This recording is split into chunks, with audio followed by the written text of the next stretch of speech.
All righty, there we go. We are back. As promised, told y'all I was gonna be right back. Although no one's really on it now, y'all got to come back and find it. The notification has to go out, all that kind of good jazz. So I'll just sit here and kind of ramble until they come on. If you're watching the playback of this, yes, I am rambling.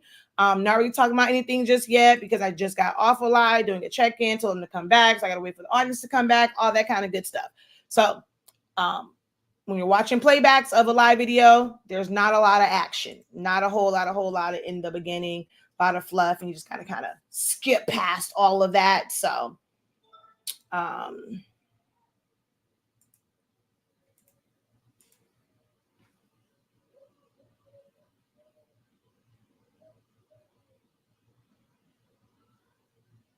me see, did I miss anything else over here? Since we stayed live over on TikTok.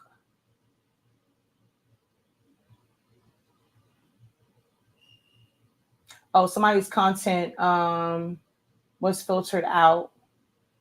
Don't know who though. All right. I got mine from someone on Facebook Marketplace for $50. Wow, yeah, you got a great deal on that one. All right, so I didn't even share out the last video. Let's share this out. So I will let you know in this one, I have not talked about printers. And y'all know, to know me and to love me is to know that the professor geeks out about printers. It's one of my favorite things to talk about. I love, all of the little details and things like that about printers. I can get lost in that information. I promise you, I will try my best not to bore you and just give you the Cliff Note version of it. But if you don't know, I love everything related to printers and different types of printers and how you can use them, what you can use them for, how they operate, troubleshooting them, ink color, whatever. Like, that is one of my favorite things to talk about. And so I said in the last one, I haven't talked about it in a while. I know there's a lot of people that's still getting into some, converting printers for sublimation. There was a big sale, I think, for some of the Epson EcoTank printers through a couple different companies. And I've been asked questions about, those things. So we're going to talk a little bit about printers. I think I left it up. One of the other questions that was asked was, can I talk about the MyCloud and the different ones and things of that nature? Someone asked, do we sell the 7840 cartridges? So we're going to talk about all of that and more during this live broadcast, okay? And feel free to add any additional questions to the queue for whatever is going to help you, like whatever you're frustrated about, you just inquiries about certain things, you were wondering about certain things, you saw something like, I don't know if I trust this. Let me ask somebody else. Let me be that somebody else. Let me be that second opinion. And yeah, feel free to flood the chat. Share this video out because I am here to not gatekeep and to help you in real time. So you may not have a question, but somebody else may have one, and they may not know why I exist just yet. So go ahead and share. Even if you have to, maybe after 6 hours or so, maybe after 24 hours, you delete it from your page. If you guys can just do me a solid, if everybody hit share, it definitely helps. It helps me reach more people. Even with the people who are already subscribed, sometimes they don't get notifications. But if more people are sharing the broadcast, it will let them know that I'm on. Because I always get oh my God, how did I miss it? I didn't get a notification.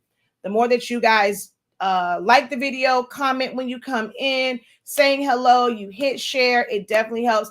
If you love the content I have and you say you ride with me, you support me, I just need you to share. I need you to hit that share button, please, and thank you. More than once if needed, okay?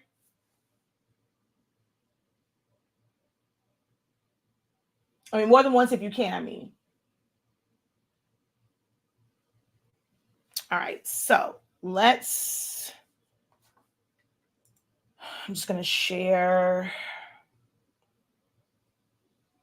Hurry up and get through the shares.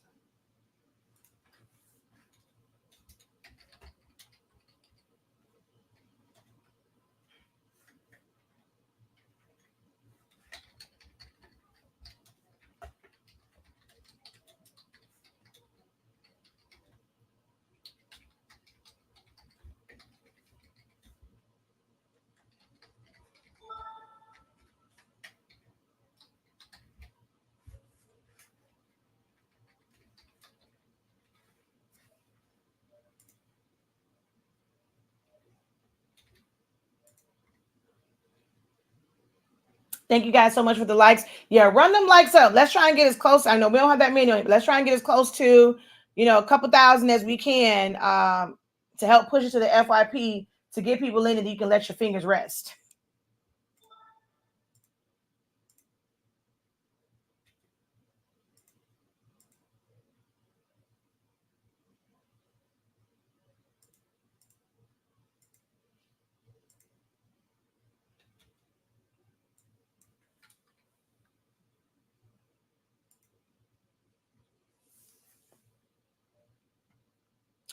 All right, there we go. We are all shared out. All shared out.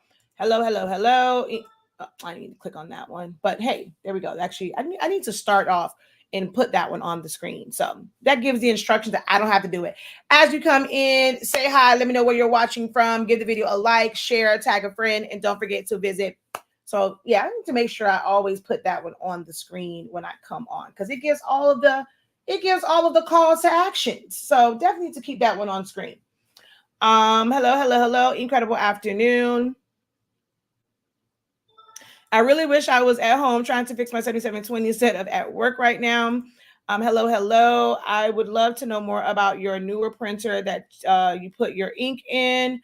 Hello from North Carolina. Were you in any of where part of North Carolina are you from? Were you affected by Helena? Child, everybody don't put all kind of things at the end of her name. I call her Helen because of Diary of a Mad Black Woman. And I just thought it was, it was to say, Helen gonna do y'all like, she did Charles, and you can't call Christina, But that was before I said that before the storm hit though. Hello, hello, hello, incredible greetings on lunch and listening. Thank you for the peacocks. Yeah, we're not. I answered that in the last one. Yeah, we're not in the area. Alabama in the house. Hello from Chicago, watching from Jersey, North Kakalaki. No, I was not affected by Helene. I'm in Sand Hills, closer to South Carolina. Okay, South Kakalaki. All right. Okay, so let's go ahead. Thank you guys for the shares. Thank you guys for getting us over 1,000 likes. Yes, gave them some call to actions, some CTAs. All right. Let's see. Making sure. All right, try to go back, but y'all are rocking with these likes. If you posted a question and I don't address it, they rocking out with these likes and it takes up kind of like space. So if you have a question, just maybe copy it. When you type it out, copy it so you can keep posting it. Just in case I don't see it because the likes are going and it takes up space. So yeah. All right. Hey. So first things first, let's talk printers. Now I do see here, and you're like, you wanted to be able to get it back, to get it fixed. Is it just that you're like what is it? The chips is just reading cartridge not recognized while you want, why is that why you want the chip resetter? Because if you have, I always recommend that you have a second set of cartridges because sometimes they do act a little funky, but normally if you put another set of cartridges in and it reads, by the time you put those other ones back in, it'll read it as well. The chip resetter, a lot of the times, if let's say it showed X, you take it out, you put it back in. If it's still showing an X, the chip resetter really won't be of any use to you because it's an auto reset chip. Auto reset means, once it reaches the max number of prints and it shows an X and says cartridge not recognized, you're to take it out, which removes the power and that automatically resets it, and then you put it back in. So if you're putting it back in and it's not resetting and it's not showing you an exclamation mark, then guess what? A chip resetter really won't help. It's just not reading that particular chip.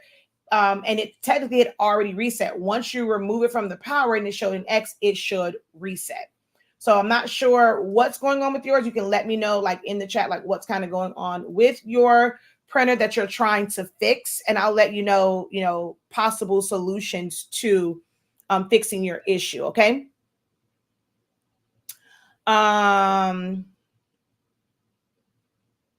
So that's that. It's not okay. So it's not, if it's not printing correct colors, that also has nothing to do with a chip resetter. When you say that it's not printing correct colors, is it just not printing it, or once you press, it's not the correct color? The next part of that too is it something that you are designing yourself, or is it something that is like that was pre-made? You purchased something, you downloaded, and you're trying to print that one. And we're all talking sublimation, right? Not just a regular print. Okay.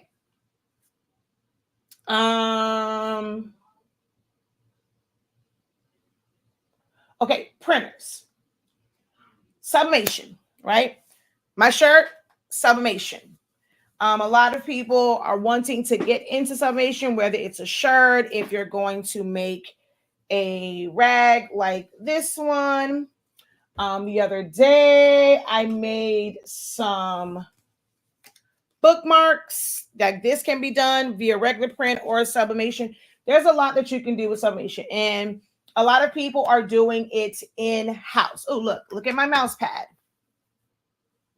Okay, sublimation for the mouse pad. That light got my mouse pad twisted because maybe that black is black, and this LED, this ring light got the game twisted, making my thing look like it's an ashy gray, and it's not. But a lot of people want to do sublimation in-house. So they will, I'm going to try to do this where, I mean, I'm kind of sort of looking, I'm not constantly looking at the side of my head. I can't put this one over there. So somebody will looking at the side of my head, okay? But you can convert a printer. So you can go into big box stores, you can order online. So like your Walmarts, your Targets, your Office Depot, your Staples, Amazon, places like that, Costco's, Sam's, BJ's, they will sell Epson printers. Epson printers are ideal, and they're really the only printers that you can use to convert for sublimation because it's heat-free. Well, I'm not going to say the only one, because Brother actually also uses a heat-free system as well. It's just that their system is not easy to convert. Epson is the easiest, heat-free.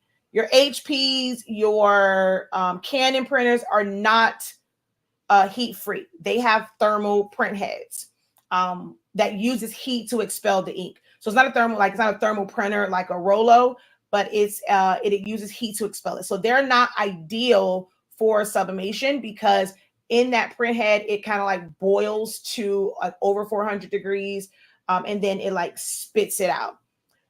So you don't want to start the sublimation process in the print head. So it's not ideal. You want to use heat-free piezoelectric. So of course, the common thing that you will see in every single group is to use an Epson printer. Literally any Epson printer can technically be used for sublimation.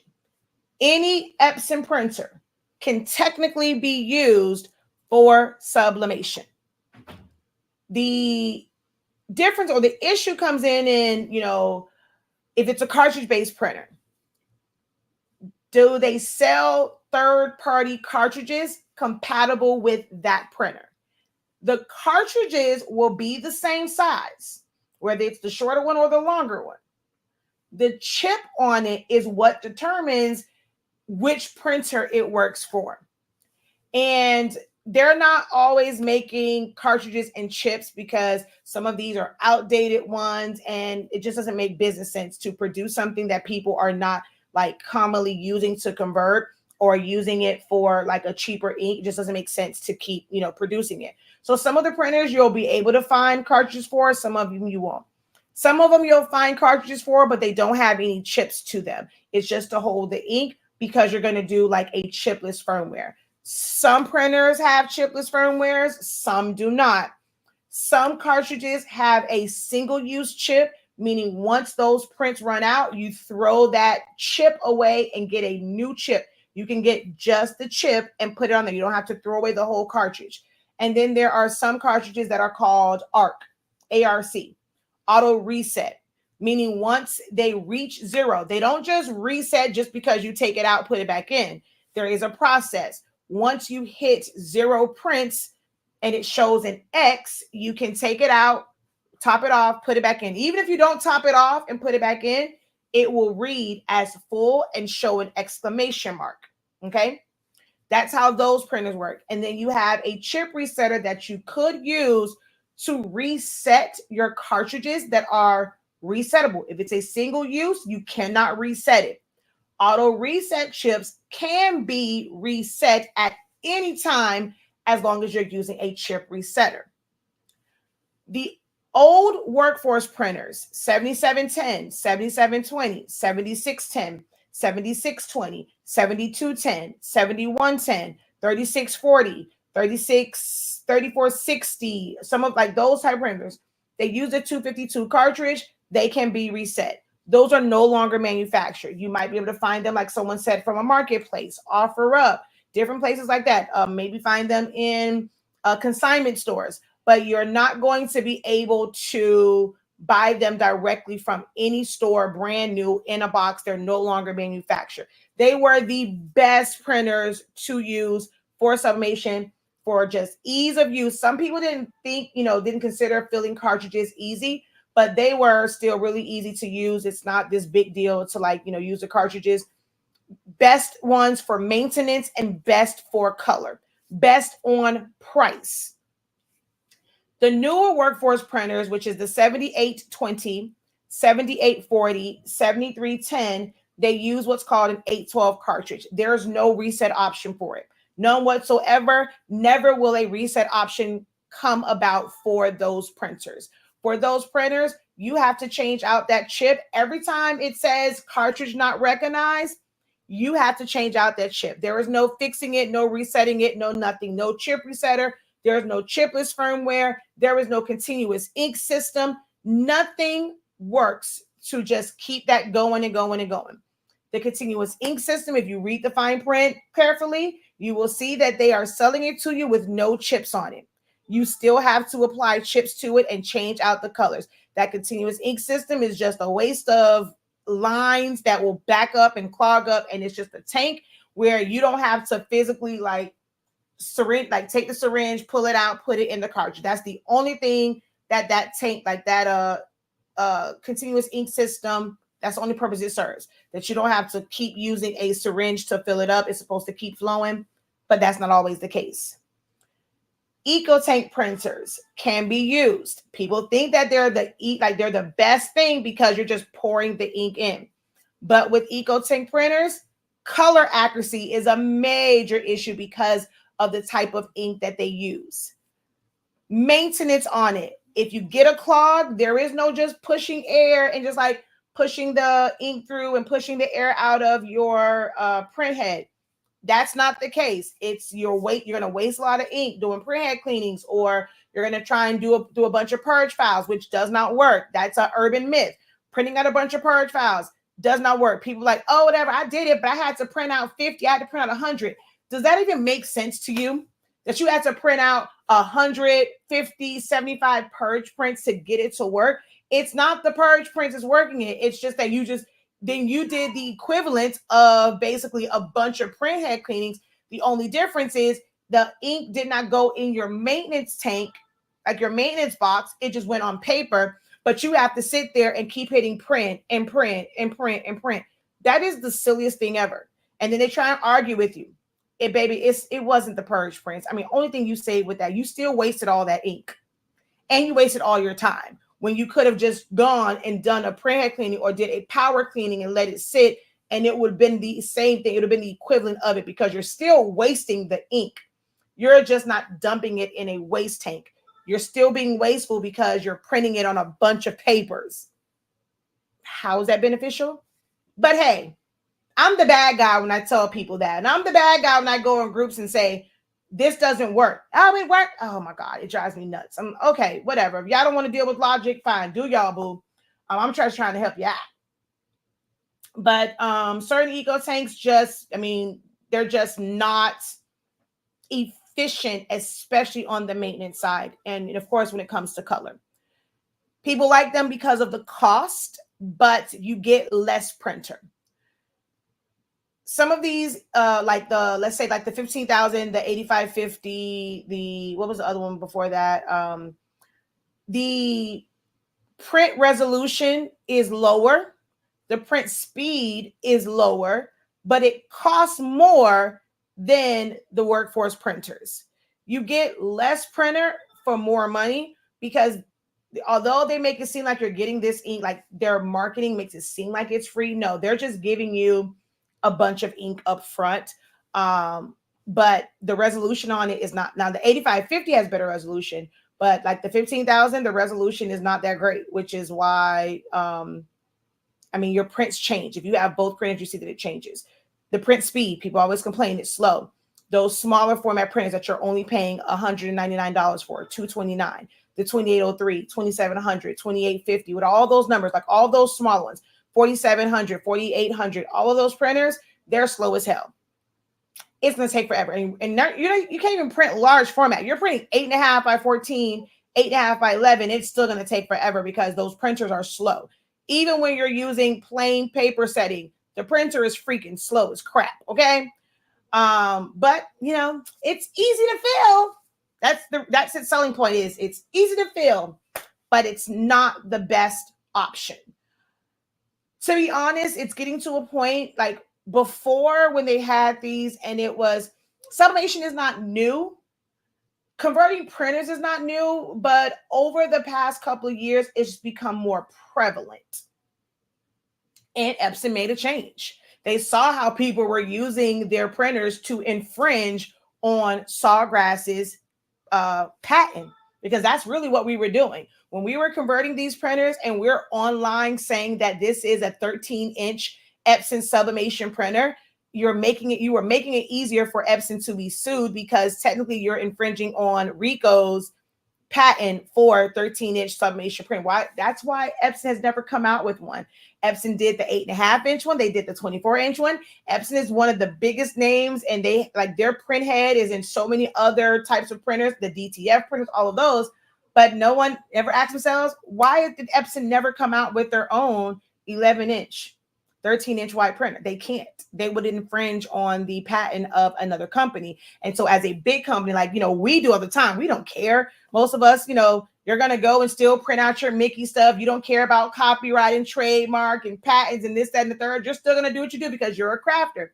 As a corporation, they don't have that luxury. So they're never going to come out with that. But they came out with the 8.5-inch one. And you'll never see any company come out with a 13-inch, like where that is one of the sizes that you can select on their printer. No company outside of Ricoh or Sawgrass will ever do that. If you guys do not know that, no company will ever do that. Okay. So they came out with the 8.5. That's a better buy. Your colors are going to be better. Now your settings are different. You kind of have to get used to it. Most people are not really showing like full videos when it comes to settings and dealing with all of these different papers. Their settings are for their paper, but it's expensive. People don't like the Epson paper, but there's not a lot of people who have that printer that's like instructors that's telling you exactly how to do your settings. You have the F570. These are better purchases. If you don't want those, but you still want a wide format, the ET16600, ET16600, ET16650. They are pricey. They're not $200 printers. They're not $600 printers. They're $1,000, but they are going to be the best option. Those are the only printers that I recommend. So when you're asking, hey, professor, what do you recommend for you have a converted printer, love. You have an old school converted printer. That's not a sublimation printer.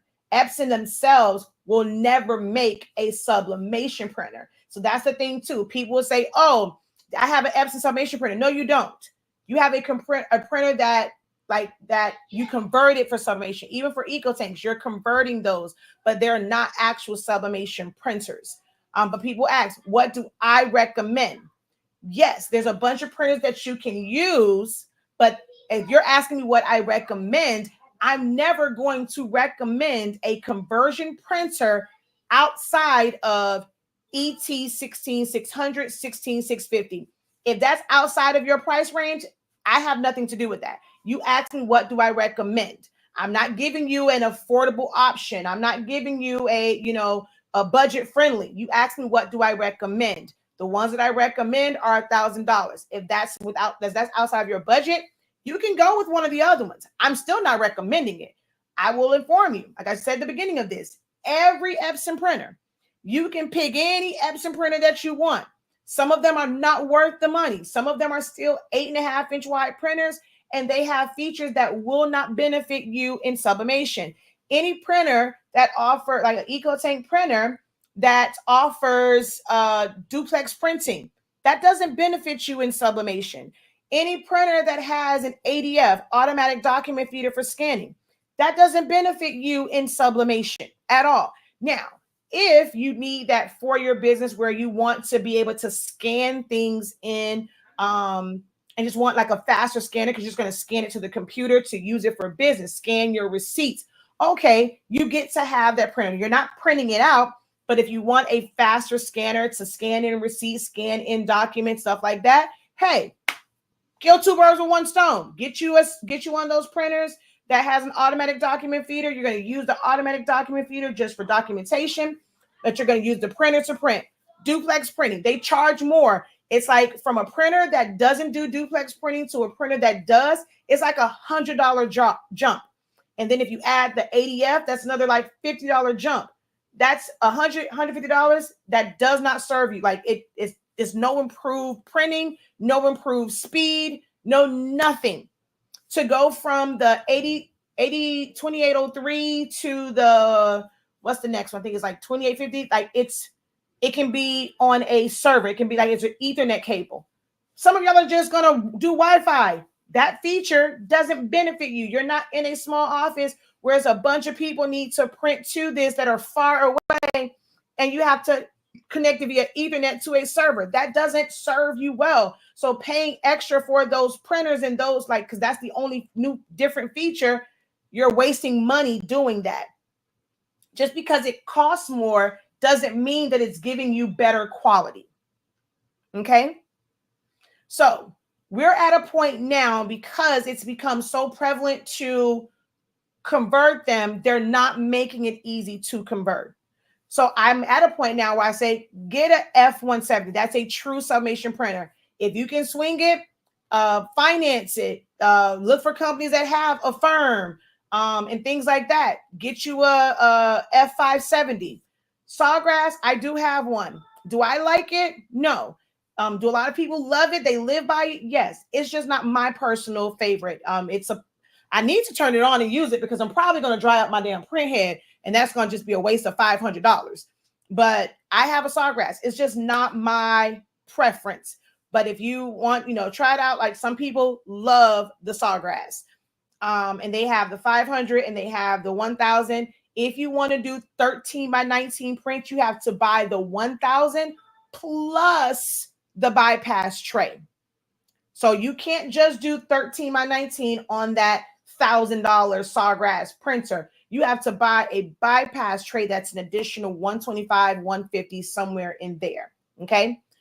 But those are going to be the only ones I'm going to recommend if you're talking desktop. SG500, SG1000.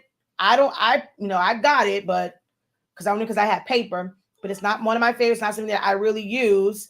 ET 1600, 16650, or just get a true sublimation printer, Epson F170, Epson 570.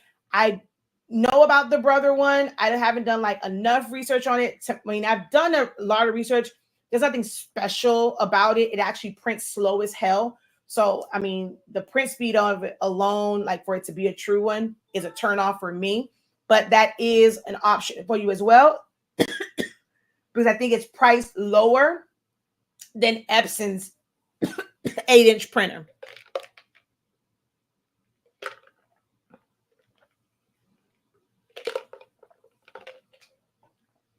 So if I'm not mistaken, the Brother one is priced lower than the F170. So that's a selling point for some people, but it's nothing to scream home about. Okay. So yeah, I think that's like all the baseline information for that. Oh, I'll tell you this. Every single Epson printer, every single one of them prints 47 inches long.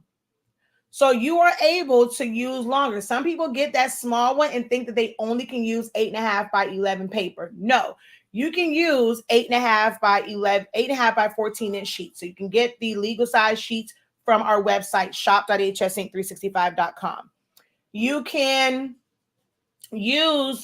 tape several sheets together to make a long sheet where you don't have to piece it together afterwards. You can use the rolls and cut them down to sheets up to 47. So you can cut that roll and you can do an 8.5 by 19, 8.5 by 20, 21, 22, 23, 25, 36, up to 47 inches. It prints that long. The 8550 prints 86 inches long. I don't know if anybody's doing something that's that long, but it will print up to 86 inches long. All Epson printers print that long. Every single printer except the 15,000, 8550, 16600, 16650, they're just 8.5 inches wide. Those are the only wide ones. So people say, oh, well, what size is this print? What about this one? Once I start talking about printers, well, what about this one? Any number. I don't care if that printer says that it is $800 and it's like a ET58, that sucker prints 8.5 inches wide. Okay. The only ones that print 11 inches wide or 11 or 13 inches wide, 15,000. I still don't recommend it. 8550. I still don't recommend it. 16600. 16650. These are printers that are being manufactured. So if you happen to find a 16500, you can use that. But 16600, 16650, those are the ones that you convert, and they are wide format. They will take 11 by 17, 13 by 19 paper, or they can go up to 13 by 47, really 12.95 by 47 inches. Anything else, I do not care what that price tag says. If they charge you $1,000 and it's not one of those four numbers, oh wait, you know what? I don't think it's an Eco Tank. You have an Expressions one that prints 11 by 17 inches wide. The Expressions 15,000 is an 11-inch wide printer. But any outside of that, they're all only 8.5 inches wide print, but up to 47 inches long. So I think that kind of hopefully answered the majority of what types of printers, what do you recommend, type stuff like that. I do see some questions here. We're going to field these right there, okay? The F170 is what I just had to downgrade to until I can get a bigger one. Great for sawgrass, but not good for those who don't want sawgrass and don't need it. Exactly. I have the 7210 still in the box, never used. I brought it as a backup. Do you think? Hell yes. Baby, protect that with all costs. I got one too. I still have actually, no, I think I opened up all of my 7210s. I have one more 7720 still in the box. The EcoTank printers do not use chips that are visible to you guys. So it's in a tank. There is kind of like a chip, but it just continues to run. It goes off of you hitting a button to just reset the levels. So there is no chips that you guys will ever see or have to change or anything like that. That is an EcoTank printer. It's meant for you to fill the tank and for you to reset the levels on screen.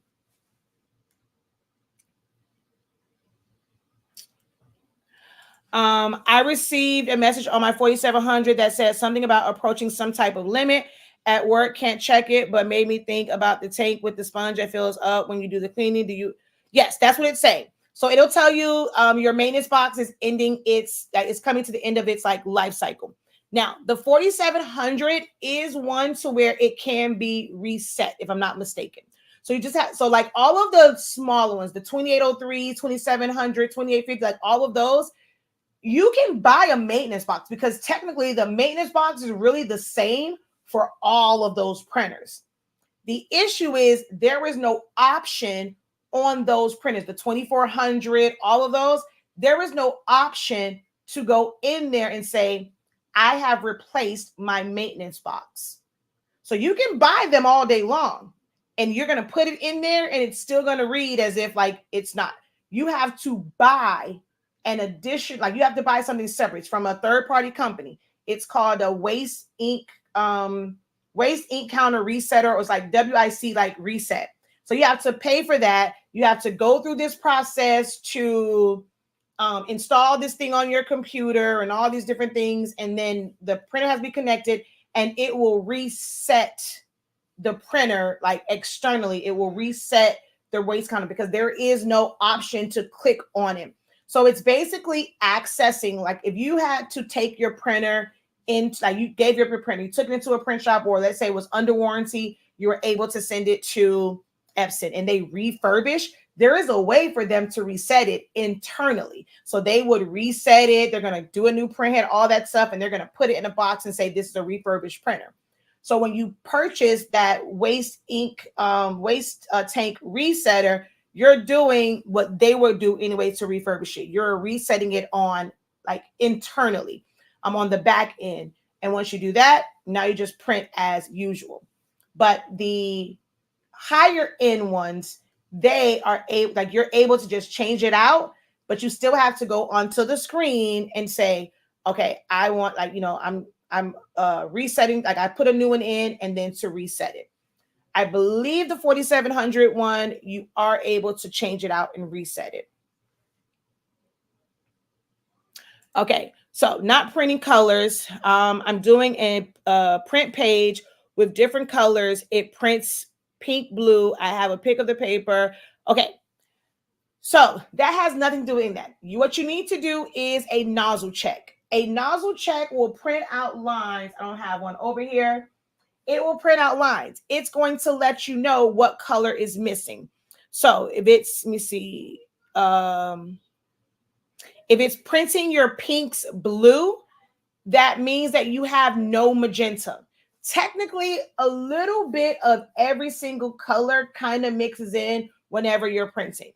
So because you have no magenta whatsoever, you're just seeing that little bit of cyan that kind of prints out a little bit. But if you were to do a nozzle check, you would see that it's not outputting your magenta. But the good thing about the printer that you have, it's an easy fix. You want to do a couple things. Let me know, or I'll tell you. We are at 38 minutes. So if you watch the playback of this, go to 38 minutes. And that's where, you know, you have to wait a little bit because now we're like, well, I'll wait to 39. When we get to 39 minutes, that's when I'm going to break down and run down what you're going to have to do and which videos we have that's going to help you fix that issue. Okay. But what you're experiencing, a chip resetter will not help that in any way, shape, or form. You have a clog. And so I'm going to break down how you fix that clog.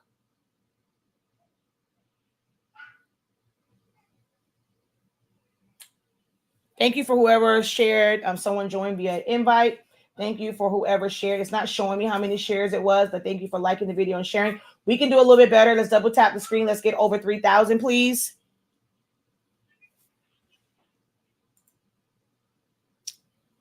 Okay, there we go. So you have a clog. You want to first do a nozzle check. It's going to tell you exactly which color, because it might not be just, I know for sure it's going to be magenta, but it might be your yellow too, right? You're going to go to the settings and maintenance, and you're going to do an ink cartridge replacement. And especially if you still have the door on. If you took that door off, you can check it without it. But in order for that gray door to release, you have to do an ink cartridge replacement. It's going to release it so you can lift open that gray door. Take that gray door off, okay? Just take it off. You don't need it. I have a video that shows how to take it off. You're going to take out your magenta cartridge. You want to look at that. Does it have ink in it? Just because your level on your printer, or if you ever check your supply status from your computer, just because it says that there is ink in there, your cartridge could be bone freaking dry, because they really don't they line up only if you reset it and fill it and depending on which cartridge you have, it can somewhat line up, but that can be bone dry, but your level still says you have ink. You want to check that first. If there is ink in it, If you are using the kind that requires priming, make sure that there is ink inside that center circle. If you have a circle in the middle, not the two on the side, but there should be a circle in the middle, your cartridge will be smooth. That needs ink in it. If there's no ink in it, you need to fill and prime. We have a video that's called Fill and Prime. I put my LinkTree on there. If you click on the LinkTree, it should be on there. If not, search Honestly Speaking, Fill and Prime, and you'll see the instructions for that. If you have the ones that don't have that circle, but it's bone dry, you just need to fill it.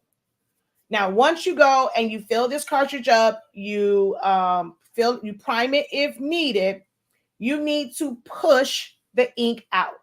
So the very back hole is your vent hole. So you want to have your fill hole plug. It's going to be in the printer. I have a video that goes over this. It's called Push Air. So you would search Honestly Speaking, Push Air. It should be in the LinkTree. You're going to, use a piece of paper towel. You're going to push your ink carriage over it. And you're going to put a syringe in that back hole. And you're going to push it down slowly. That's going to push ink out and clear any air clogs in your print head. So you're going to see it on the paper towel. You're going to then put it back. You're going to run a print head cleaning, and you're going to do a nozzle check. And you should see your color come back. And now your pinks will print properly. So that is how you troubleshoot, and fix that type of issue. A chip resetter would not have fixed that. Even if we had some on there, you would have purchased that and you would have wasted your money because it wasn't going to fix the issue that you have. Okay. All right. So I saw a question somewhere about the MyCloud. I have no idea what that is. The MyCloud Expert Series X. No, that's not what I have. I just have a MyCloud. It's just a 4 terabyte, 6 terabyte, 12 terabyte MyCloud. You can have the ones that's more like there are different bays and that's like more like it's a bigger one and all this other stuff.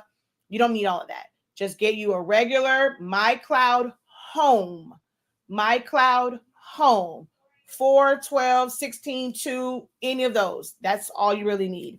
Those are more like those are the black ones and they're not quite like a server, but that's just too much. You're not saving that much to where you need that. So MyCloud Home is what you're looking for. Let's see. I recently got an 8550 for regular printing because the 7210 I had the black stopped printing correctly and I tried everything. Yeah. Did you try switching out cartridges? Eventually the print heads will go out. Sometimes you can change them. I changed them out one time and it worked. Another time I tried to change my print head and it did not help. Eventually they just kind of run out. I still have a new unopened 7210 too. I'm using a 7710. I paid $149 brand new years ago. I'm protecting it with my life. That's kind of how I feel about mine. What about the printer settings? Any recommendations? I cannot answer for other papers. Only paper that I use is Honestly Speaking Sublimation paper. I can tell you the settings that I use for this paper. It may work for the paper that you're using. Print settings are largely based on the paper that you are using. So if you're using for mine, the print settings are right on there. Like we literally put that on the actually settings right here. Plain paper, bright white, set to the highest possible settings. I think the only thing that's missing off of here, but we have a video. So in the description, go to my LinkTree. It takes you to our video. I have one for Mac, one for PC. But plain paper, bright white, set to the highest possible mode. Some printers, it goes up to like another one. Like when you click on it, it's like more settings. It goes up to quality. Some stop at high. Quiet mode is so important, especially for our paper. You need to have quiet mode on because that is what truly slows down your printing. Bidirectional or high, whatever, that does not slow down your printing. Quiet mode is what slows down your printing. So you want to turn quiet mode on. Of course, you have to mirror. When it comes to printing things out, if I'm designing it, I'm normally designing and how I print out, I use Adobe RGB Gamma 1.8. there are times where I just leave it on automatic, especially if it's something that was like it's a something from the internet. It's like the whole design or like logos from the internet. You can use automatic, but most times I'm using Adobe RGB Gamma 1.8. It's heavy on magenta, so for certain colors I have to be careful with that. But if I'm designing, I'm using a color chart, so I'm not surprised anyway with how the colors come out, because I always reference a color chart when I am designing and I'm going to print. I don't care if it's sublimation, DTF, pigment ink, dye ink. I do not design without referencing a color chart. That's just me. And then the last setting is the under maintenance extended settings, because this is a quick release or high release fast dry paper. You have to adjust your density. So depending on, your colors, anywhere from -5 to -10 for fast dry. If you're using the tacky, -20 to -25. You can use premium matte. If you prefer, I feel like if you feel like your tones are richer with premium matte, you can use that. It's just going to take longer to print, but drop your density. This paper does not need all of that ink. You really don't need a lot of ink for sublimation. And premium matte will put down too much ink, because that's not meant for sublimation paper. That's meant for like premium, presentation paper, like regular paper that's just really smooth. This is not a smooth paper. So it doesn't absorb the ink. If you are going to use premium matte with our paper, you are going to have to drop your density down -15 to -20, somewhere in there. Your density has to drop. Okay. But our settings are right on here. Plain paper, bright white, quality mode, and it says density, thick paper on. The only thing that's not on here is quiet mode, and you need your quiet mode on. But that's the settings, and we have videos for this as well.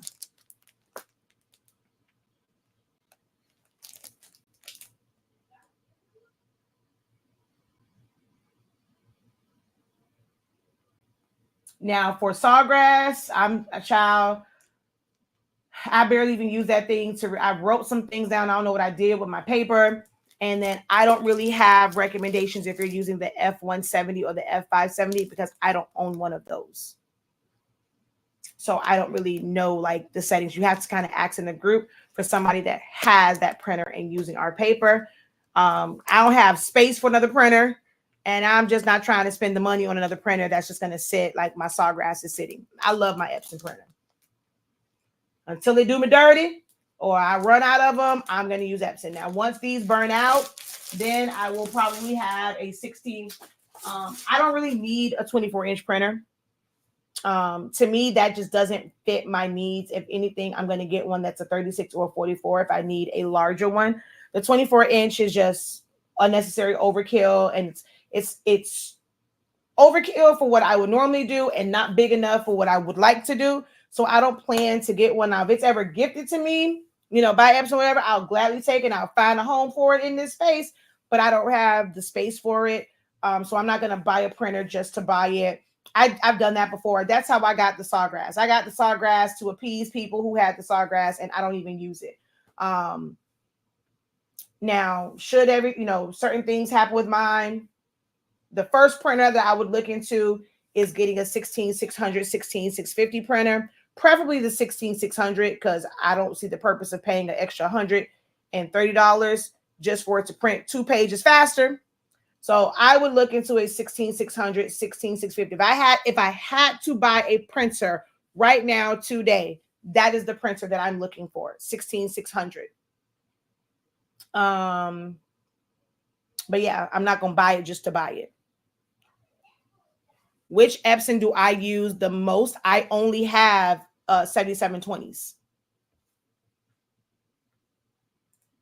I love my Epson 7720, but I have been eyeing the Epson 24-inch. Yeah, some people, it benefits them. I don't do a lot of, I can't stand all over shirts.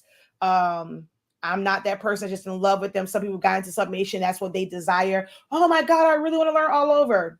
To me, they're overrated. Been there, done that, overrated. Don't really care to make them like at least piecing together and not having a large format heat press. I have no desire to do those. The stuff that I use sublimation for, having that printer really wouldn't help me. I have a 16 by 20 inch heat press. So even if I were to, like, let's say if I was doing a bunch of, like the way that I do these and I print out the, look, I'll show you.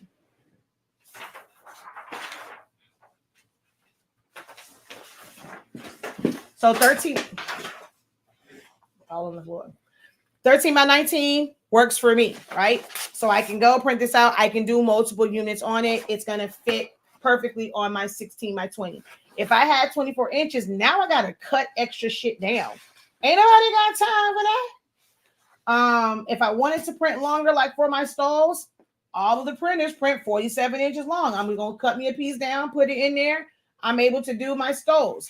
But I don't really have a need because I'm not doing these things and I don't have the heat press for it. So I really don't care about 24 inches. So I'm not saying you can't get it. Some people, it's justified for them. When I'm doing tumblers, I like, even though I'm either going to print 2 on 11 by 17 because I'll cut it very strategically.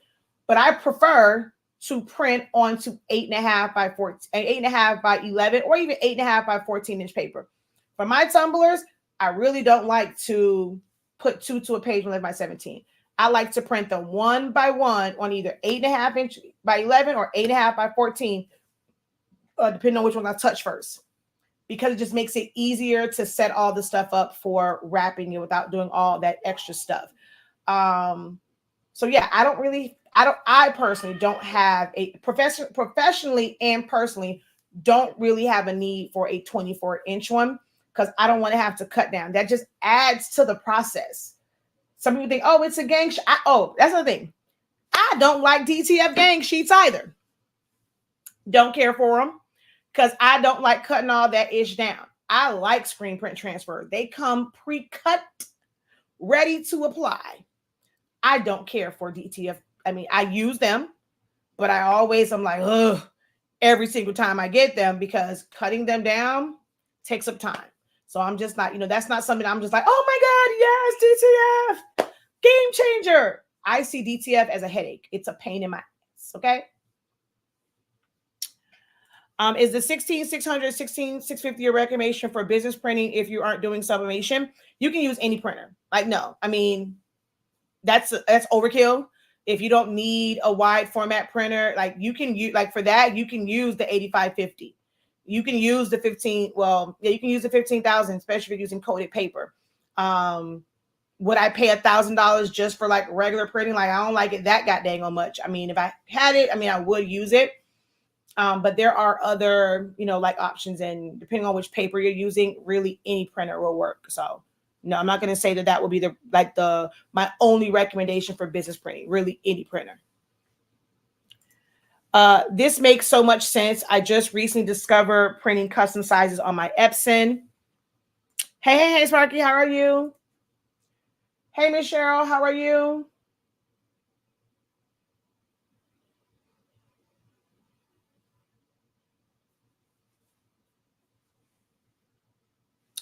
All right, let me see. I think I have answered all of the questions that have been posted so far.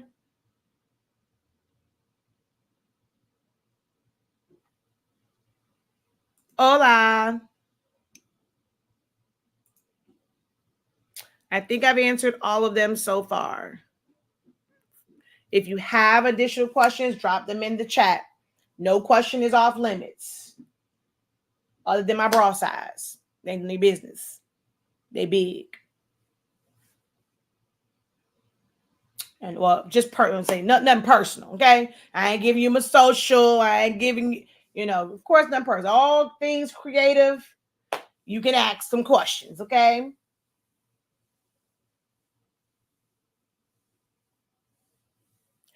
I don't do hacks. So no, I don't do hacks. That's People don't like when I say this. I use strong words. That's the dumbest thing in the world. Like it's just not worth it. The whole purpose of DTF is not just to put something on cotton. So you're printing that out, you're putting the powder, you see all of the grains in it. And then also it's meant, the ink is meant to not dry. So when you're going through, all desktop printers have pinwheels to them. So if you are putting this film through a printer that has pinwheels, you're going to have drags of ink, and you either have to clean it up or whatever, or cut around them. It's the desktop printers are not meant for DTF. It really, really isn't, because you're going to get those drags of ink. So I never recommend hacks. I've never recommended the whole converted printers, like, using all of those and shaking your but I don't do hacks at all. I don't do those hacks like that.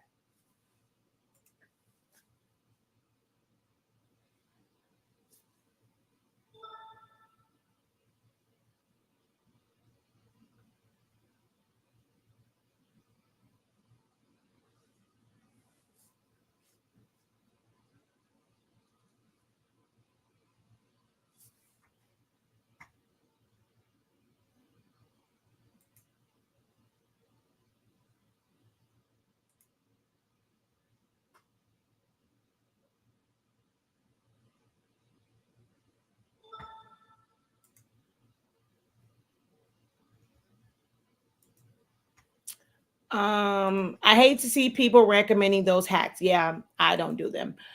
Just tuning in for clarity, based on a recent post, are you doing the pre-order? Pre-order for what? You mean the paper that's been closed for a week?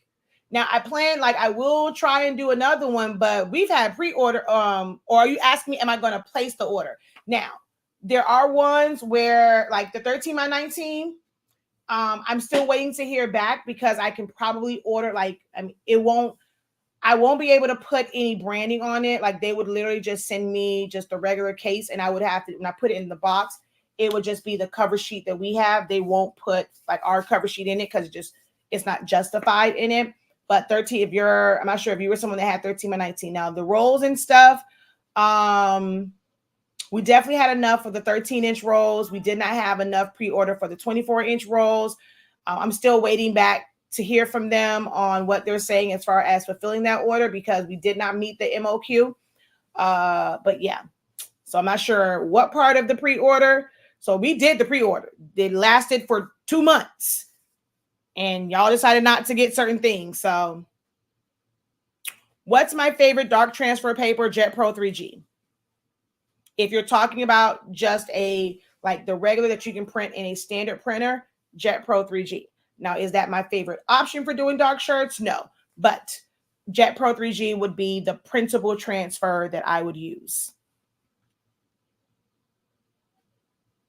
13-inch rolls, that one is in, but all the other ones, I cannot say, like, I may end up having to refund all of those. 13-inch rolls, that one is okay. We got enough of those, but all the other ones, no.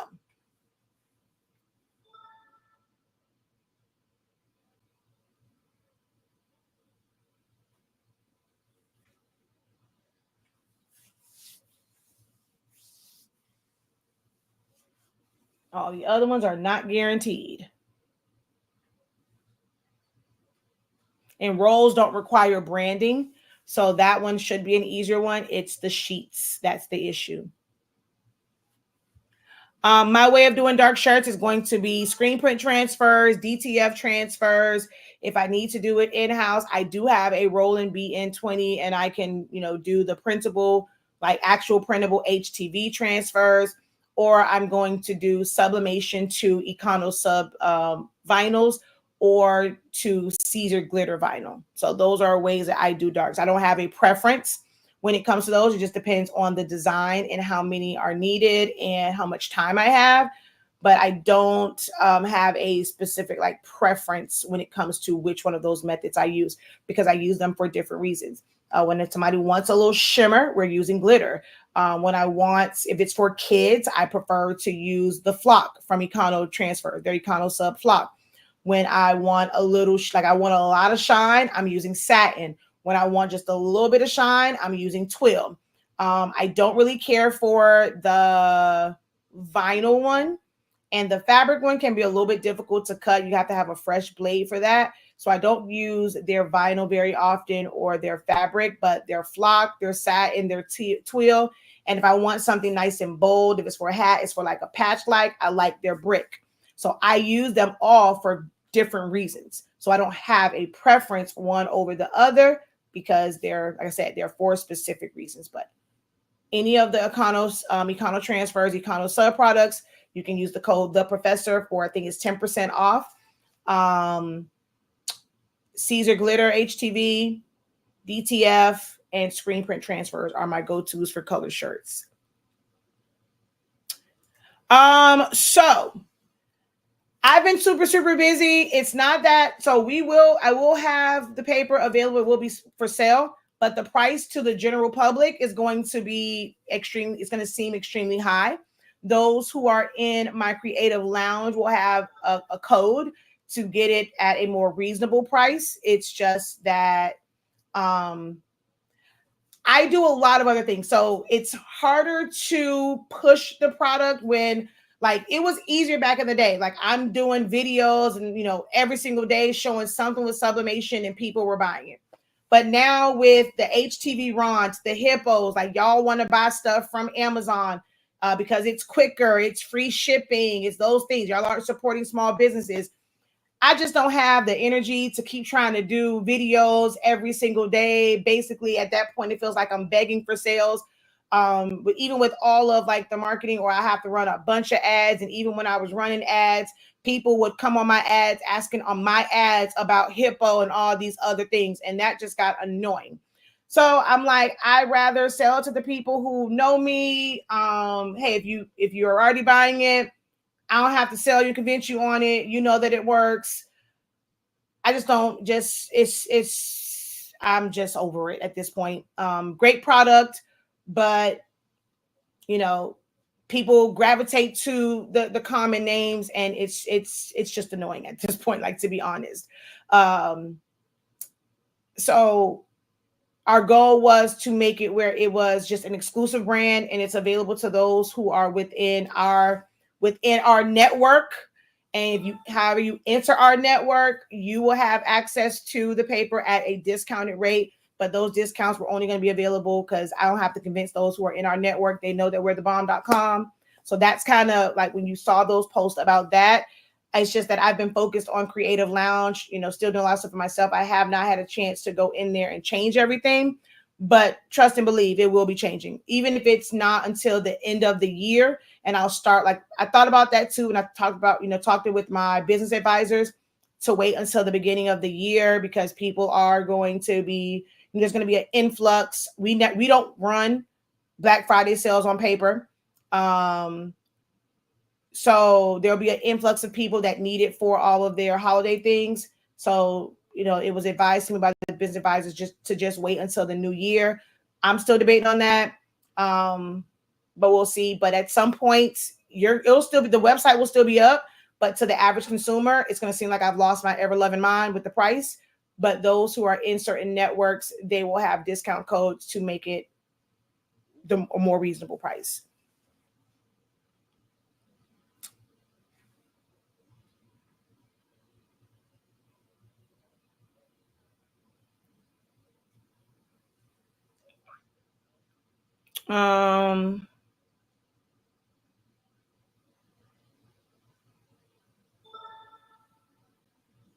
Okay, but tacky paper. But what about the regular? Like, so are you letting me know that because you can't really find tacky paper other places, mine is to go? But what about regular paper? Are you like, do you love our fashion? It's okay to be honest.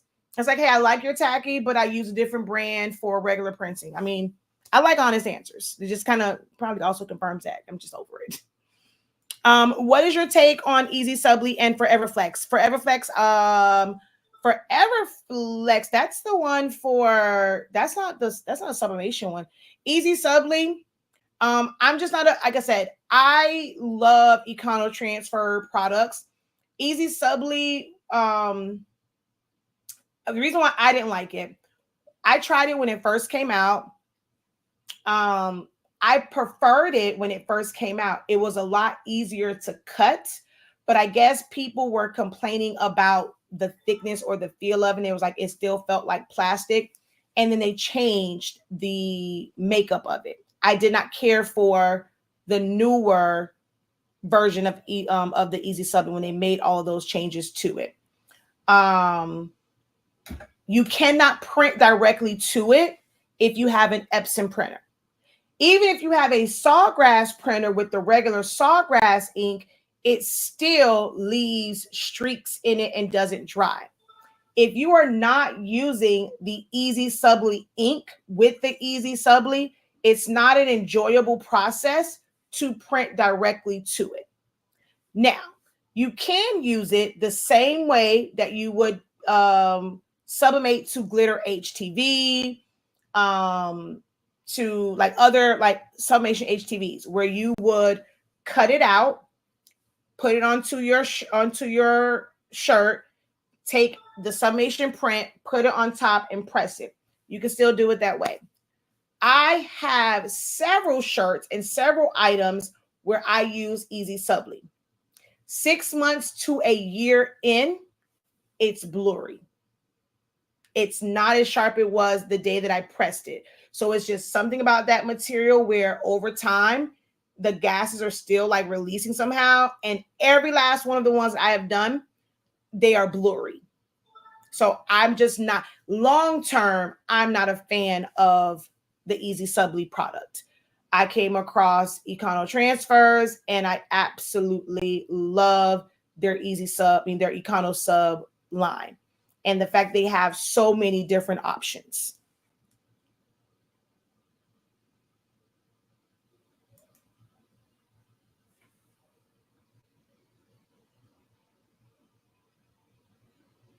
Remember, if you try out Econo Transfers, either use the link or use the code The Professor, and you'll get 10% off.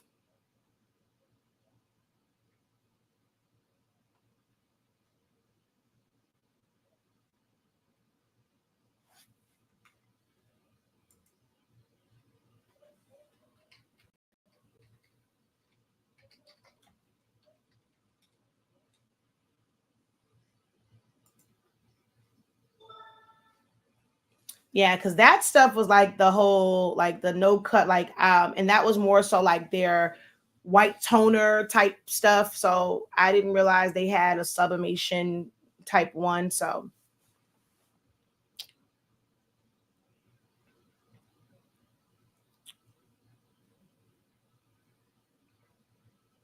Oh, okay.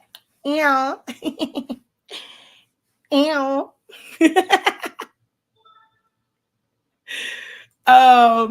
What's the best printer for party favors and to do foam board that is wide for? Oh, wait, somebody did ask about the Canon printer. Hold on. Was that you? Let me go back. Somebody did ask something about that printer. They said, was it at the beginning? Could I talk more about, shoot, where was that? Or was that on the other one? That was you. I would love to know more about your newer printer that you put your ink in. So that is the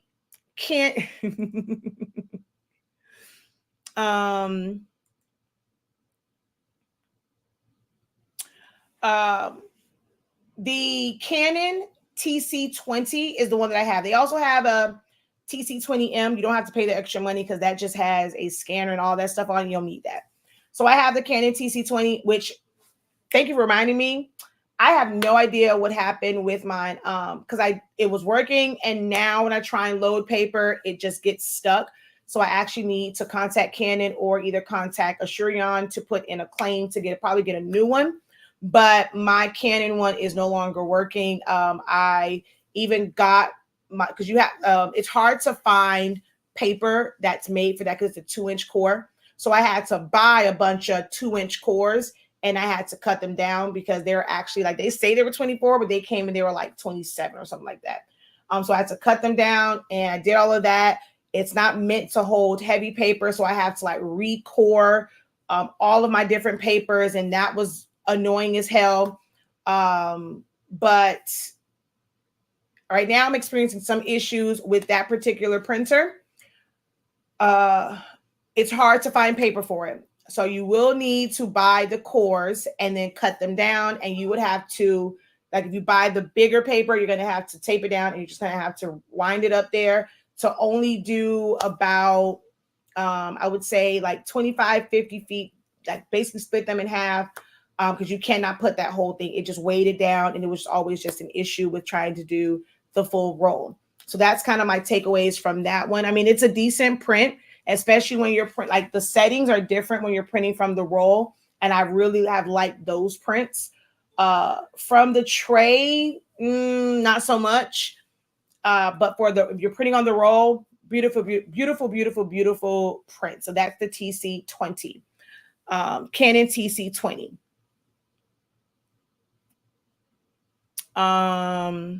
So as far as best printer for party favors, so for foam board and wide format printing, I use, of course, for my wide format. If I'm doing foam board, I'm doing big ones.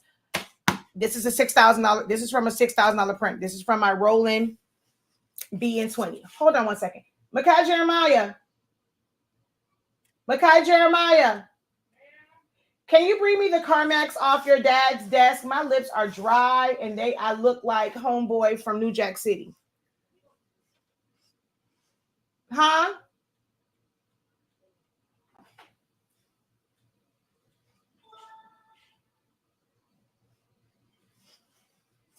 Okay, I'm gonna put her right here because I know my child don't have no dang on clothes on when he come in this room. But yeah, for this one, my wide format is my Roland BN20. I did do some larger format, but it was like regular paper. See, I like this because come on, dude. That's why I don't know why you threw it. I put this here so they couldn't see. Man, close my door. You're gonna throw it at me.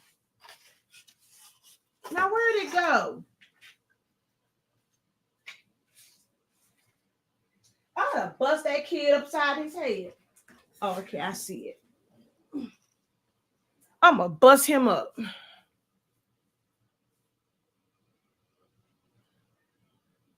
Because, baby, them things get real chapped. Real chapped, okay?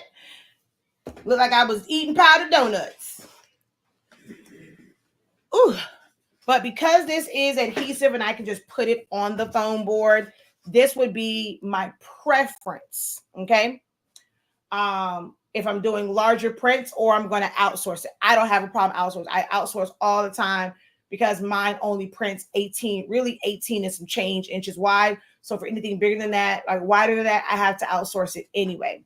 If I'm doing just like a regular print on glossy paper, I was using my Canon TC20 for that. So when I did the Inside Out, when I did the Monsters Ink, that was just on regular glossy paper, no adhesive on the back.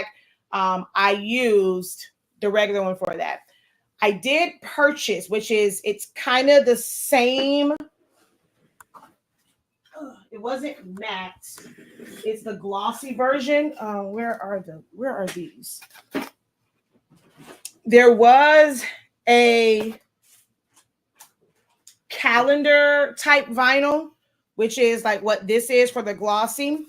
But the one that I got, it was wound horribly and it had a lot of ripples in it. So I couldn't really ever use that on my Canon because of the way, because it didn't have a core on it. It was just like, I don't know how they rolled that up. And when you unrolled it, it had all of these like bumps and stuff like that in it. But I didn't realize that until after the fact. So I can't return it. I said I'll probably cut it down if at some point for smaller sheets for my Canon. But for party favors, as long as you are using coated papers, really any printer can work. Like these were all printed from my Canon Pixma. I was doing some testing of papers and stuff. This was printed from my Canon Pixma.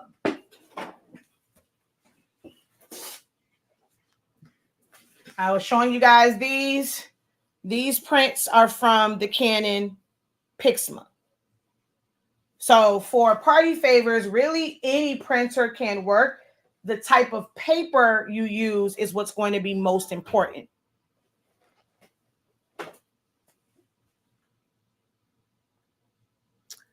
Do you do DTF prints if we submit an image? No, I don't print. We don't print DTF here. We go through a vendor. If you are local here, if you're in the South Florida area, you can use Florida Flex and you can use Urban Prints. Econo Sub is sold through Econo Transfer. So search Econo Transfers, and then when you check out, use the code The Professor.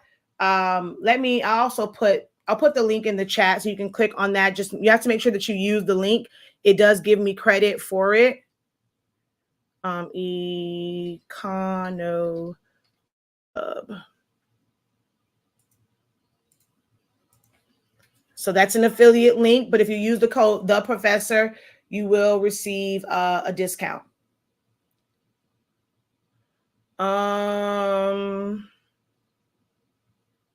definitely happy I came across her paper as well. Can't wait to try the tacky paper. And see, some people love it. I mean, unless I'm doing stoles, I don't prefer the tacky paper. I don't get ghosting with the fast dry. Were you experiencing ghosting with the fast dry? Is that why you say you like the tacky? Because I don't experience ghosting with the fast dry. I wish Best Buy sold that Canon. I love their return policy there. Let's see. Can your pigment ink be used? No, it cannot. I mean, can you put it in there? Yes. Are your colors going to be accurate? No. So it's not a pigment ink printer. Pigment ink is meant to go in pigment ink printers. That's not a conversion. It's not a special type of ink like Sublimation is, where you're taking a printer and you're going to put Sublimation in it to make it a Sublimation printer. Even when you're putting the Sublimation ink in the 15,000, your colors are going to be off because that is a dye-based printer, and Sublimation is closer to a pigment ink printer, which is why printers like the 16600, 16650 workforce printers are better printers. The artisan printers are better printers for Sublimation because the color is going to be closer to the proper color gamut. It's always going to be off when it comes to the like 15,000, 8550 printers, but they use dye. You cannot just switch out a regular ink and get the same results. I have the Roland BN20. The Roland BN20 it takes 20-inch media, but it only prints, like for adhesive vinyl, it really only prints 18.5 inches wide. And for printable HTV, it's under 18 inches. It's like 17.9 something. Can you provide paper recommendations? Not on live. Now that's one thing that is off. Like, I mean, you can try about a bunch of stuff. I just recently spent almost $400 on paper testing them out. So I don't give that information for free. If you're in my creative lounge, there is, we talk about that. We give out recommendations. I have a list of the different ones and I kind of, pros and cons of each one, but I don't give brands on free platforms anymore. I don't. Best way to print an image from Google to DTF or Sublimate with good quality. The image itself has to be good quality. Like it's nothing special. You want it to be a high quality image and you want it to be bigger than the size that you need it to be at a high resolution. So something can be like, here's the thing, right? Some people will go and say, like, there's this whole thing of 300 DPI, 300 DPI, 300 DPI. We can do better over here. Come on, y'all. Normally TikTok shows me love. I need y'all to double tap the screen. We should definitely have way more than 2,000 likes. We should definitely have more than that, y'all. Like that doesn't, like we should have easily gotten to at least 5K up to 10,000, how long I have been on. We definitely got to do a little bit better on the likes, please, and thank you. But the whole thing of 300 DPI, right? If I have something and I designed it as 1 inch by 1 inch, and I made that 300 DPI, that means the resolution on that is going to be 300 by 300, right? Even though it's a 300 DPI image, I can't take that and now blow it up to 2 feet tall because it was originally designed to be in a small area. If I needed it for, they have like the badge reel. So if I designed something, I wanted it to be small. If it was for an ornament, we're talking just a 3x2, and I designed whatever, I can't just blow that up. So a lot of times people make things proportionate to, to something that would be bigger or smaller, and then they will put 300 DPI so that it has the ability to be blown up and not lose a lot of quality. So 300 DPI isn't as important as the size, the proportion of it matching or being close to what you need it to be. Like when I design for banners and things, if I save it as an 8-foot banner, that's going to be a huge file. I'm not going to be able to transfer it or upload it to the sites or to my vendor or whatever to have them printed out. So I will design and save it at half that size to maybe 3 times smaller. I can save it as a 24 by 24. And because I did it at 300, when they blow it up to be an 8-foot, from 2 feet to 8 feet, I'm not losing quality. If I design it as a 4 foot by 4 foot, they double the size, I'm not going to lose quality. That's where that 300 DPI becomes important. But the quality, how does it look?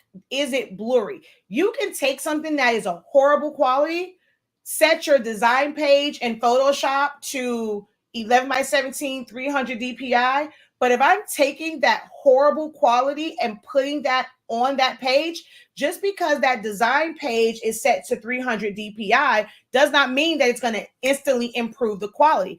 I'm just putting shit on top of, like, on a good, like, in a good file, but that image is crap. It's like, well, they say putting makeup on crap or something like that. I forgot how the saying goes, but it's not going to improve the quality. So if you're going to do DTF, you just want, like, if you're just going to pull something, it just needs to be of good quality. Try to avoid, I know things that we pull from Google a lot of times, images like this, right? It's the Cocomelon images. Disney isn't selling this image. Like, they will put it out for different promos and different things like that. And people just pull them from the internet. They're going to, let's say this had a background. It was art, like it was a promo for Disney. It had Animal Kingdom behind it. Somebody went through, probably removed it or whatever, and they're uploaded as a PNG, or maybe Disney had it for whatever. Like, images float around where they will put out images, but it's not like they're putting it out there for you to just use them. Disney will never sell them. I think when I got these, I did because it was for convenience. I didn't feel like looking for all of the characters. There was someone on Etsy. They had already done the legwork. They had all of these characters in one bundle. Yes, I purchased it because I did not feel like looking for all of these images. So character images, you can find them on Google anywhere. The people who are selling them don't have legal rights to it, but we still buy stuff from them anyway, whatever. But if it's like, sometimes I see people take full-on designs. I cringe when I see someone, they have a design, it's on a mock-up on the shirt. Hey, can somebody help me remove this background? Baby, that's not a background. That's a whole shirt. That's a mock-up. Why are we trying to, like, take it from that? Like, from now, if you happen to come across the image, it's on a white background or whatever, have we all utilized and traced it? Kind of, yeah. But when it's on somebody's mock-up, that's not going to be a great quality. Even if somebody removes the background for you, it's not going to be great quality. That drives me nuts. Can y'all remove the background, baby? That's not removing the background, okay? That's just straight up stealing that off of somebody did a full mock-up and all that. You're not even attempting to find the image to pay for it or whatever if the design is like a full-on design. But yeah, you can't just improve it. It doesn't matter where you get it from. Now, setting up your gang sheet and then once you save it, that is a different issue. Let's say you go, we found this image, it was a great resolution online, we're going to bring it in. Now, I'm going to go and set up my gang sheet. What's going to be the best way to save this so that I don't have a bunch of white around the edges? That is a different story. Some people set it up through Canva. If you have the Pro, one of the things that I'm learning through though with Canva is if you're using their images, they actually limit the quality. They don't want you to really take it out of their program. They want, like, I noticed that, like, and there was something that came up, and I was just researching where they lower the quality when you are saving it, depending on which elements you have included in the file. So, but some people do use Canva. Photoshop was always going to be, you know, one of the best things to go to. You can use Illustrator, not as user friendly. Like you can, I mean, you can, but Photoshop is a great go-to. Some people use Photo P. I use Silhouette Studio, but I also use companies that will allow me to submit my PDF. They're not making me convert it to a PNG because they know that Photoshop opens up a PDF as long as it, like, I know how to properly save it. So they accept it, you know, when you know how to properly save it, because when they open it up in Photoshop, it's still a transparent background. If you're saving your PDF incorrectly, it's going to have a white background. That's not going to do you any good. So sometimes some people will not let you submit it, but when they know that you know what you're doing, every company that I use allows me to submit a PDF because they just open up that PDF in Photoshop, do what they need to do to set their channels or whatnot, and then they save it as a TIFF file, and we're good to go. So it just depends. If you use Silhouette Studio, you should not save as a PNG from Silhouette Studio for DTF. You're going to end up seeing white around your image. So do not use PNG, like to save as a PNG from Silhouette Studio. Now, as a PDF, I definitely do it that way. And then I take it, like if I need to do it myself, I take it into Photoshop. I literally open that up, save it as a PNG. And like, as soon as I open it up, go to File, Export, Quick Export as a PNG, boom, I can send it off. But that's how do you properly save it? Pulling an image from Google is not the issue. How do you save it is the bigger issue. Someone says, learn that the hard way. I learned that from you to submit PDFs. Yep. If you do it the right way, they will accept the PDF.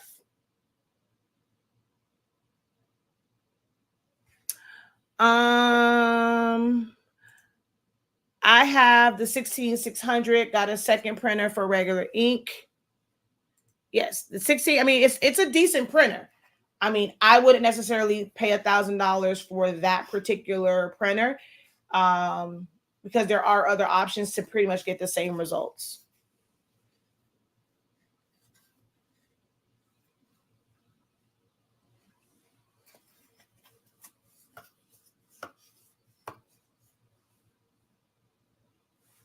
And our Creative Lounge is available. It's open.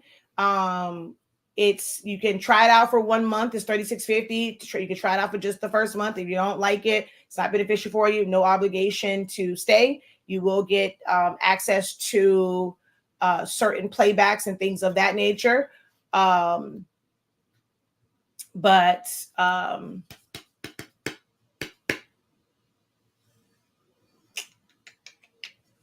I was going to say, but yeah, that's where you'll get that information from.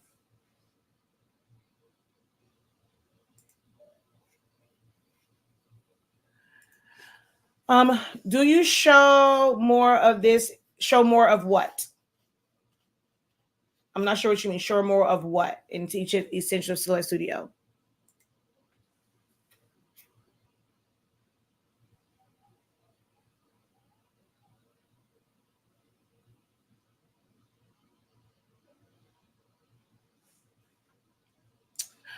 About a month ago, I had a couple of album cover copies from Google. I had them done with DTF because I was making a quilt. The lady preferred them done in PNG format. How would that be done?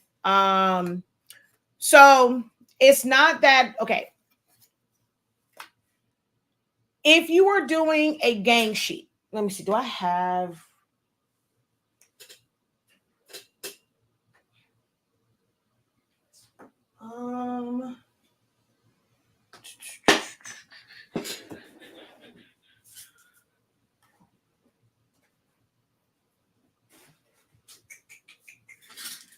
hold on. Let me see if I can find it.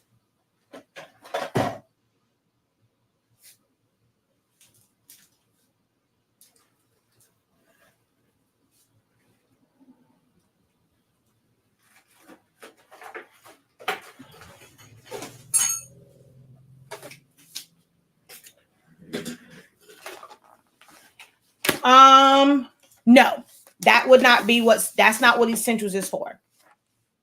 You know, I've done it in videos, I've done it like in design classes, different discussions. When I teach about DTF, I teach it in those. But Essentials of Silhouette Studio, I talk about saving, but it's not for that. Essentials of Silhouette Studio is learning the tools and functions to use Silhouette Studio as a design program, not necessarily how to complete projects. Okay. This is a DTF print, right? I told y'all I have everything. I print out my color charts. This is from one of my DTF printers. And they print out this, right? So this can be a JPEG. There's no transparent pixels to this. When you want something to be, so like, let's say if I had this, if it has a background around it, whether it's white, if it was a beach scene, that would be a JPEG, right? There's no transparent pixels. If I want this to print onto something clear, and I want it to remain clear around it, I need this image to be a PNG, to have a transparent background. Because the way DTF works is when they create that channel, wherever there are colored pixels, it's going to put white there. So when you go to press it or separate it, you're not going to have nothing around it. It's going to fill the rest of this in with white. So when you are saving it and you're having multiple items, that whole thing needs to be saved as a PNG so that the areas in between where there is color remains clear. If this was saved as an improper PDF, if this was saved as a JPEG, when they printed this out, all of these areas in here would have been white. So this can be a JPEG. The words could have been a JPEG. The image, the color charts could be a JPEG by themselves. I would take a JPEG and put it on a design page that is 21 and a half by 36 or whatever it is. The 21 by 36 has to be saved as a PNG so that there are transparent gaps between it all. That is why she asked for it as a PNG, the total file. So if you were taking your images and you're putting like the squares for the quilts, the squares can be JPEGs. They don't have to be PNG. They are solid from edge to edge. PNG serves no benefit for those. But once you put all of those pieces together on a gang sheet setup, that needs to be saved as a PNG. Make sense? Are y'all following? You catching what I'm putting down?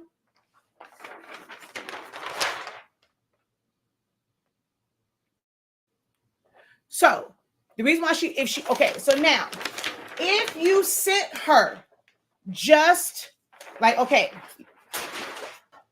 hey, I want a DTF print and I want all of these, I want multiples of them put onto a 22 by 36 inch piece. Okay, here you go. I'm giving you all of these not put together. She's going to charge you to go in and arrange them on that design page and put them there. That is what she's charging you for. Or if you put in there and you did not send it properly, if she had to go in and click on the white and remove the white, she may charge you for that setup. But if all you did was take images from Google and they were just the JPEG images, and it's like, here's all of my images, they're not arranged, yes, you're going to be charged a setup fee. You're going to be charged a setup fee.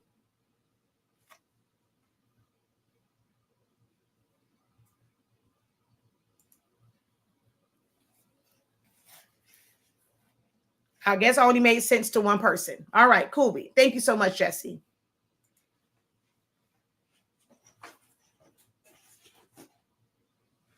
Here's another example, right? I would need like this is a full background, like I'm filling it in, right? In order for me to see the background of this, the glue gun had to be a PNG or the background had to be removed so that I can see around it. Same thing with the knives, with the ruler. These items are best as PNGs or have a way to where I could remove a solid background so that when I put it on my own background, I'm seeing that background through it. Okay. This chip bag. This whole thing is nothing more than a JPEG. It's one solid print. But the elements inside of it would be best if I received those as a PNG to prevent me from having to do extra work and removing the background. So this could be a PNG. This is a PNG. This is a PNG. The grass area could either be a box and I fill it in, or that could be a JPEG if it was just a strip.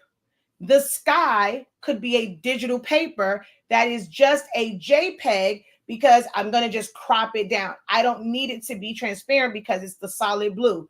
Or if it wasn't already set up that way, my clouds need to be either a PNG or a vector because I'm going to make a box, I'm going to put the blue, and I need clouds as either a vector or a PNG so that I can arrange them and I see the sky around it. This is going to be a PNG.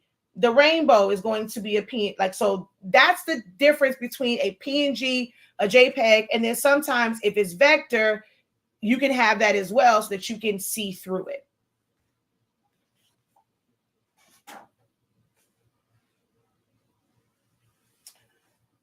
Hello, I am incredible. Thank you, thank you.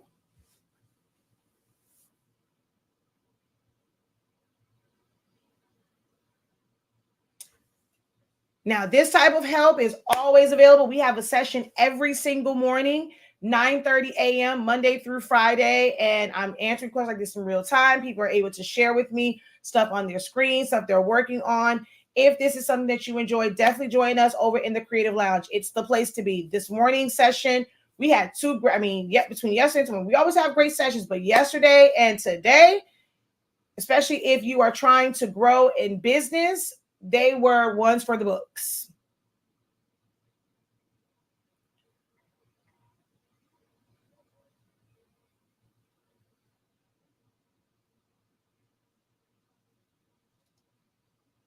Have you guys given this video a thumbs up?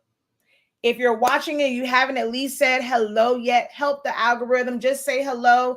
Let me know where you are watching from. So whenever you come into the live, no matter how deep we're in, just say hello. Let me know where you're watching from. Make sure that you like the video. If you're watching over on YouTube, make sure that you are subscribed so that you don't, and hit the bell so that you lessen the likelihood of missing notifications. Share it out with someone.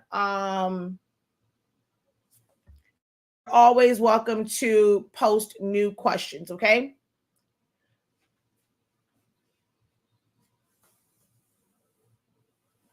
Hello, I'm in New York. Welcome. Godly day to you. Hello, JD Swift. Same to you.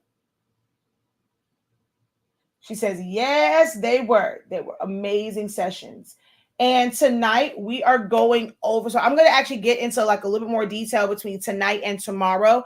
Tonight and tomorrow, we are going over the 12 ways to decorate apparel. So, there's a lot of questions about like my preferences for different things, for shirts and all these different methods. For the next 2 days in the Creative Lounge at 6:30 p.m. Eastern Standard Time, I will be breaking down these different ways and the pros and cons of them. What's going to be best for short run jobs versus bulk jobs? What, best practices for all of these different ways. If it's a colored shirt versus a white shirt, if it's polyester versus cotton versus blend, we're literally going to break them down over the next 2 days. The 12 different ways to decorate apparel. So not just t-shirts, all apparel. We're going to go over that. So that alone is worth, like, people will teach that for way more than that. You're going to get a whole lot more. We have a full month packed full of great information. If you only want to do the month of October, $36.50. Dig deep, but you can also, we can't do it with you can do it with Klarna. If you go to if you just do the pay by month, you can use Cash App, Klarna. The larger ones, you can use Affirm. So there's ways to break it down if need be. Just click on the link in the description and join in on that conversation. Monday, we have the truths of DTF. So a lot of these things you're going to see visuals, and we're just going to really break it down and knowing how to. So when you ask how to save and all of those things, that is something that will be in the Creative Lounge. There is a dedicated session for DTF on Monday, the 14th.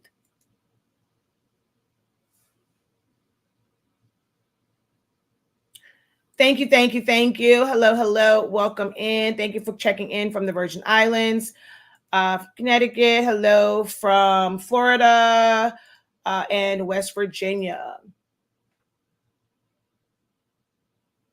She says some of these folks are charging $200 to $300 a month to not even give half of this information.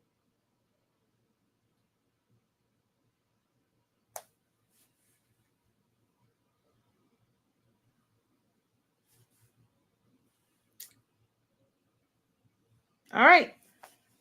No new questions. If you have one, okay, I'm about to log off. You gotta let me know. If you don't have your question, say hold up if you have a question. But if not, if I don't see any holdups, that means no other questions. We're going to go ahead and close this out.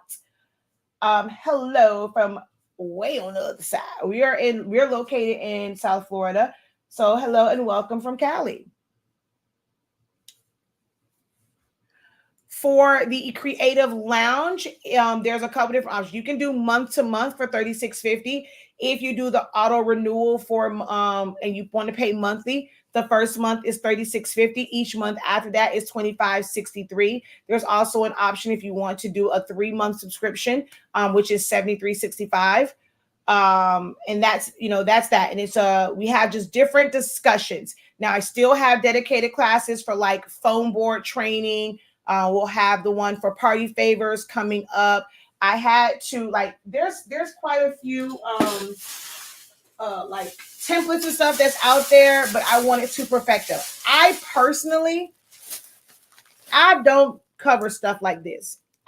I'm sorry, ain't enough money in the world for me to do this tedious crap. I'm just sorry. I just can't do it, Captain. Not gonna happen, Captain. But I did purchase a lot of different things here to kind of create some templates. So I already have a lot of these logos and whatnot, but I don't really do them. And it's more so for y'all. So I had to go get some things to make sure that my templates are accurate. People give out sizes, but I don't trust all that. I have this one. I ain't gonna lie, I brought this one to eat because I already have this one. But even down to like people will have the sizes, but they don't have it sectioned off to where your words end up right in these areas and stuff like that. So I'm like, I have some templates and stuff I have to work on for our party favor one. Things like that for actual projects will still be separate classes. Now you might be able, if I'm working on an order, I share Watch Me Works for certain things, certain Watch Me designs, but you don't get the template. You just get to kind of see the design process. The Creative Lounge, we have topics that will help you begin, grow, scale on just a lot of different topics. It's not necessary. It's still teaching, but it's not like teaching design. It's not teaching you how to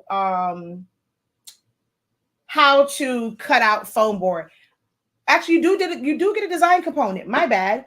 We have the design challenge going on right now. Last year, I did the design challenges where you can just be a part of VIC. But this year, I put them inside the Creative Lounge, so you do kind of get somewhat of a design component.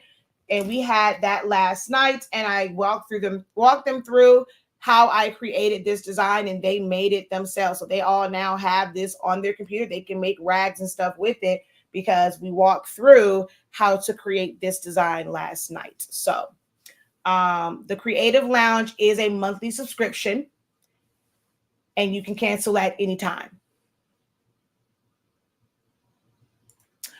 Thank you again. Now I have to get my computer so I can get to work. I have an Epson 7210. I can't get the black to work. Change the chip from another cartridge, still doesn't work. So when you say it doesn't work, is it not printing out, or it does not read it? Is it showing an X, or is it simply not printing out? Because changing a chip will not fix it if it's just not printing out. But a chip can help it if it was showing an X. What machine do I use for what exactly? What machine? She has a bunch of different, I do a bunch of different things. So what are you asking about in like specifically? Because I do a whole lot of.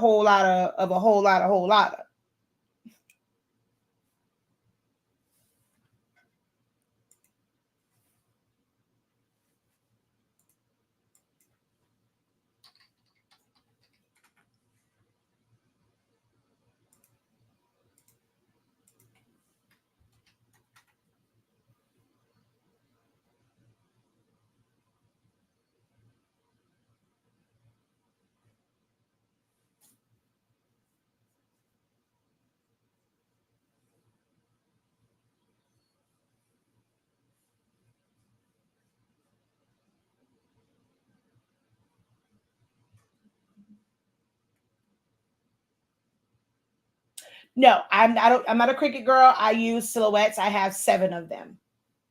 Now I have done some design type trainings for Cricut Design Space, but I'm unable to show you any cutting things or help and troubleshoot with cutting with a Cricut Maker. I am a silhouette girly.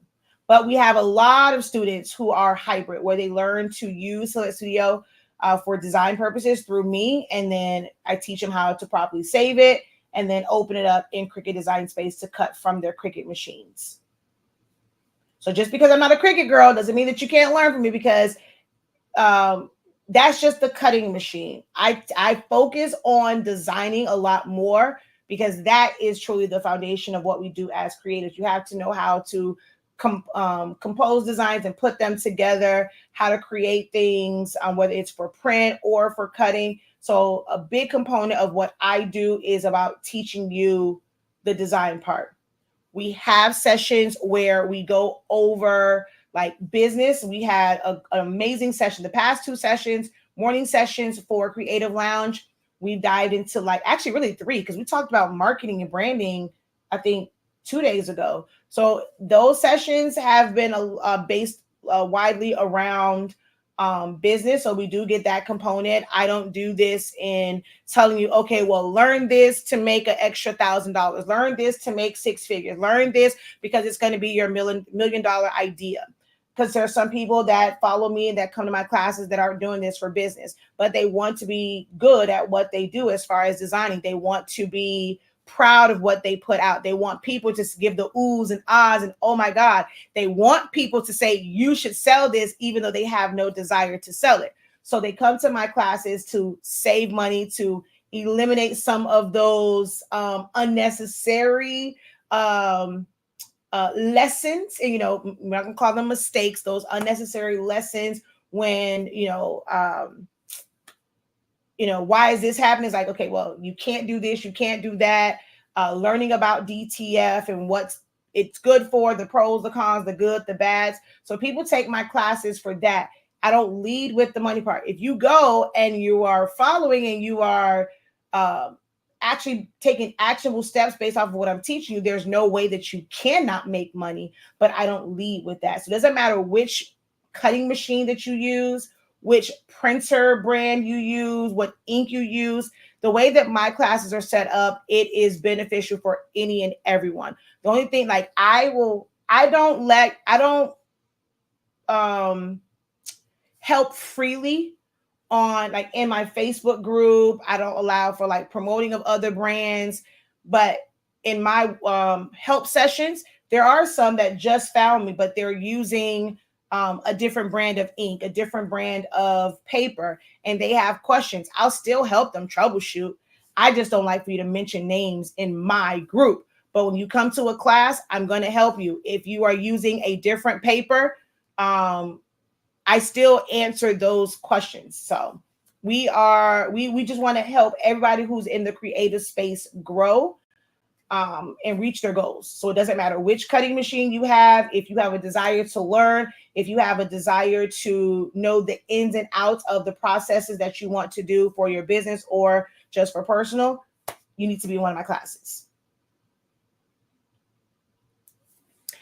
Yes, every last one of my classes are recorded. We do ask that you allow up to 48 hours for the playbacks to be made available because they have to download. I have to label them and then upload them. So we do ask at least 48 hours. If you're not able to attend the live Zoom, you may not have access to that playback that evening. You have to wait 48 hours for the playback of it. But every single class that we do, it's recorded in front of a live Zoom audience, and the playbacks are made available for you.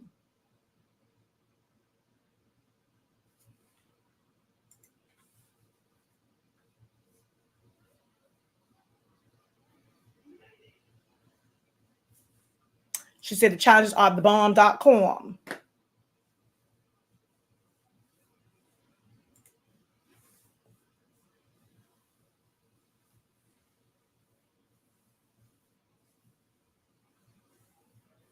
The link posted for YouTube, Facebook, it would not let me put that comment there where it came up on Facebook. But if you click the description, the link to the Creative Lounge is there.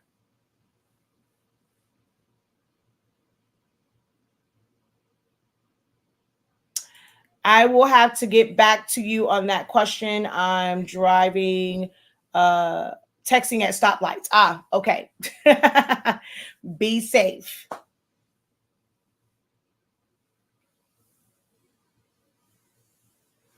Or just post in the group. You're in my group on Facebook, right? You're not just on, you don't communicate with me just through YouTube. You're on, well, you can't really type that. But if you're on Facebook, just go ahead and post it and, post that information in the group on exactly what's happening with your Black, because the solution is different depending on what it is.